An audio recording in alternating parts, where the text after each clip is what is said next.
What's going on, y'all? It's Nick here with Shalicia, and we're with F.O.F, Financial Coaching LLC. We're here today to talk about what else? Money. Hope you all are having a great day today. We appreciate you all support and watching our videos. We hope that they've been helpful to you. If you're new to the channel, go ahead and hit that subscribe button, all right? We talk about God, money, life, marriage, just those things that normal people go through, all right? And keeping your finances in order for the most part, okay? So today our topic is weathering the storm. It came up this morning.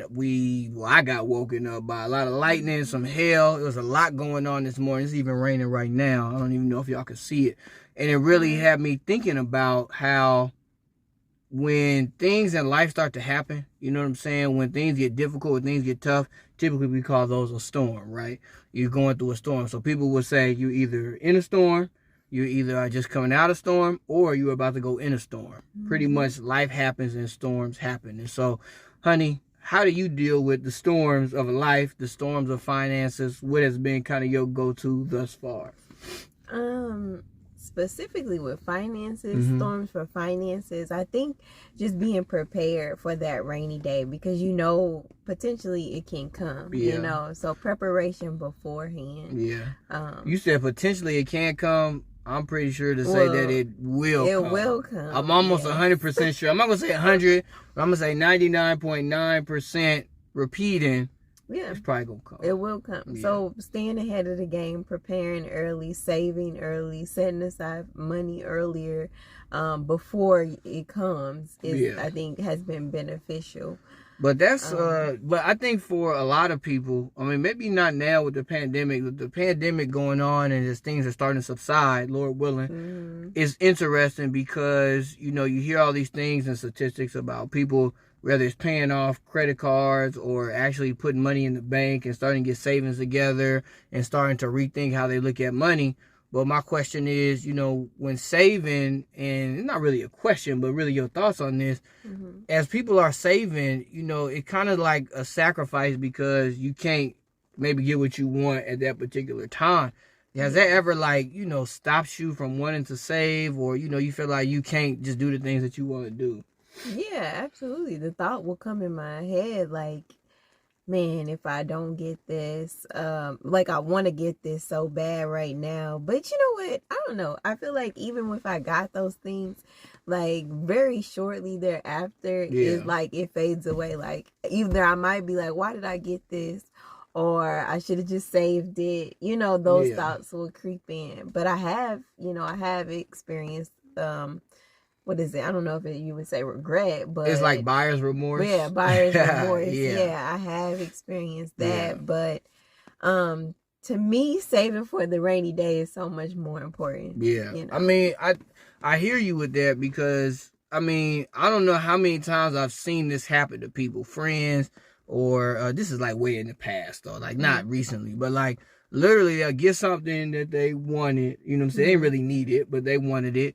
And then something would happen. Their car would break down, or they didn't have bus fare to get on the bus or something. This is through high school, all of that. And now they really don't have the money to take care of this, I would say, minor emergency. You know what I'm saying? Not even $1,000 emergency. It'll be something super minor. But I don't have nothing to do that, because they just went ahead and spent pretty much all that they had on whatever it is they was trying to get. And the funny thing is, I can't even remember what they were trying to get. Could have been some shoes, maybe some J's, something like that. Not saying it's not cool to do that, but I think, man, is it worth spending, almost all that you have for something that you want? I mean, I'm talking, a level above survival, meaning, you got food to eat, you know what I'm saying? Those basic necessities. You got a house, you got, not a house, but somewhere to live, you know what I'm saying? You have the necessities, but then it's when you think about, all right, let me put some money in the bank, and a lot of people just they can't even have money in the bank because they'll spend it. You know what I'm saying? They don't even seeing the number in there. Oh, well, I looked at my account, I have enough right now, so I'm just going to get it. So, how do people, because I think you do a good job of not doing that. So what would be some tips that you think would help people to not, you know what I'm saying, just look at the bank account and be like, okay, the money's in there right now, so I might as well spend it? How do they step away from that? I don't really know. I honestly don't even have any tips. I think it started with me so young that I don't remember. I don't even remember how You just like naturally it just came into that. Yeah, I think it was just the people, what I've seen, what I kind of knew, you know, how I was talked to as a kid. As far as like, do you really want this type of things? Like the questions, I'm pretty sure I've said it in a lot of videos that I ask myself a lot of questions before I get something. Pretty much I end up talking myself out of it, but I don't know. I don't have an answer for that. I mean, I hear you. I'm just wondering on things that you would do. But if you just, because some people are just natural at saving. Like, it just comes natural to them. Like, one thing for me that I know, maybe not a lot of people, but when the number tends to go up in the bank account, like, I like that. Some people, they don't, but I like to see that number go up. Well, I think most people would like to see. You'd be surprised. Really? Because they see a number that they feel like is big, and then they just spend. Like, they'll be like, oh, this is good enough, and they just spend. You know what I'm saying? Some people like to just sit there like, okay, I see the bank account going up, so I like that. You know what I'm saying? Versus going down. Right. Yeah. I think one thing to think about is if you're an impulsive spender, maybe not taking your debit card everywhere that you go. Yeah. I would say keep a certain amount of cash on you. A lot of people don't like to have cash on them, especially nowadays. But you might want to have a certain level of cash on you, and once you spend it, it's gone. That's it. Yeah. You know what I'm saying? Obviously, allocating what you're going to spend in your budget. Budgeting, obviously, is a foundational thing. We always talk about that. One thing, too, I would say if you're very impulsive on spending, I think that you really might want to stay away from credit cards, like totally stay away from credit cards. You know what I'm saying? Yeah. I mean, there are people who can use a credit card, they pay it off every month.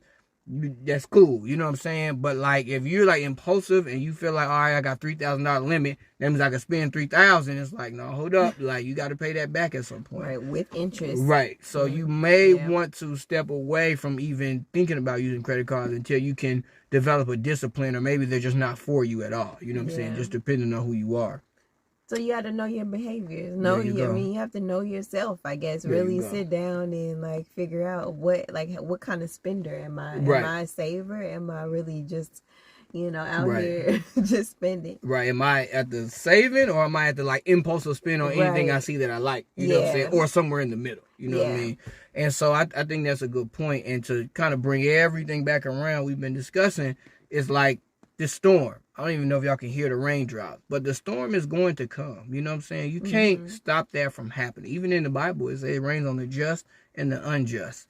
At some point, a financial, I don't want to say catastrophe, but something will happen.